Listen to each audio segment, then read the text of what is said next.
অভ্যুত্থানের চেষ্টা করছে। এর চেয়ে বেশি হাস্যকর আর কি হতে পারে? আমরা স্পষ্ট করে বলে দিতে চাই, যদি যেখান থেকে অভ্যুত্থানের চেষ্টা করে থাকেন, তাহলে আপনাদের গায়ে মারা জানাজা পড়ার লোক খুঁজে পাবেন না। আমরা যখন রক্ত দিতে শিখেছি, তখন আপনাদের মতো ফ্যাসিস্টরা আমাদের লোক পর্যন্ত স্পর্শ করতে পারবে না।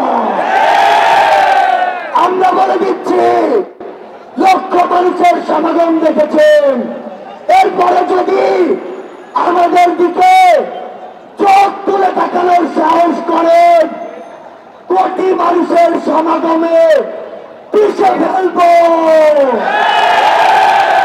আমরা স্পর্শ করে বলে দিতে চাই, এই বাংলাদেশ 16 বছর পরে স্বাধীনতার যে নতুন মুখ দেখেছে, সেই মুখের দিকে কেউ যদি নজর দেওয়ার চেষ্টা করে, তাহলে তার জায়গা আমাদের বাংলাদেশে হবে না।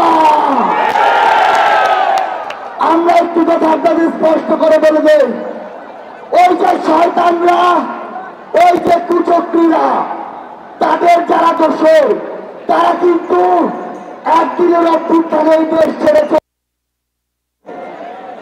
সালমান এফ রহমানের মতো ভণ্ড সেজে লুকিয়ে আছে আমাদের আশেপাশে।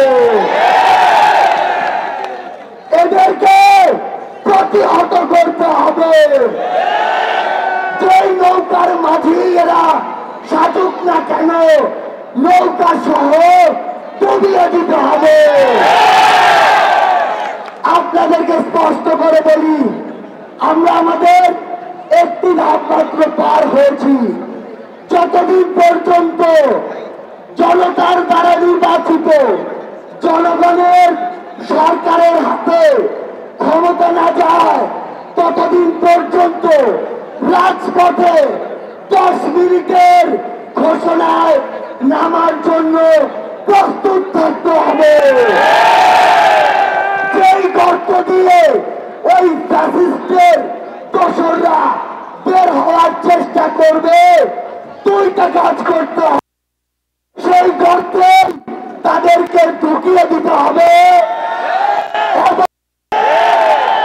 আমরা স্পষ্ট নির্দিষ্ট বা দলের আন্দোলন ছিল না, এটি পুরো বাংলাদেশের সকল মতের, সকল দলের, বর্ণের মানুষের সম্মিলিত একটি আন্দোলন ছিল।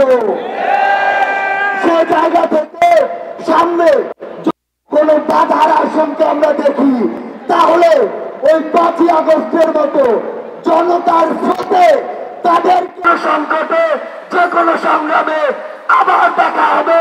সেই পর্যন্ত আমাদের এই সংগ্রাম, আমাদের এই লড়াই জারি থাকুক।